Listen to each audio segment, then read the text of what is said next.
The miasmatic theory. What was life like in a time before microbiology? Illness and disease were thought to have a supernatural cause. Many people thought it was due to the wrath of God or evil spirits. The possibility of illness and disease being linked to unseen organisms was postulated, but not widely believed. Not until the invention of the microscope and a series of experiments that did not occur until the 17th century. The miasmatic theory. Galen of Pergamon, 200 AD, was actually a pioneer in the fields of medicine, anatomy, and philosophy. Galen created what is called the miasmatic theory that postulated that disease is caused by bad air, also known as malaria or bad odors.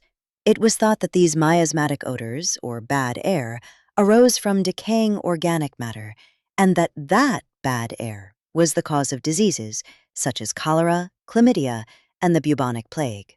Although incorrect, the miasmatic theory did spur the development of better sanitation and better hygiene practices. Aqueducts were built that brought in fresh water. Sewers were built that carried away waste and sewage. This practice did protect the Romans from many waterborne diseases. Thank you for watching.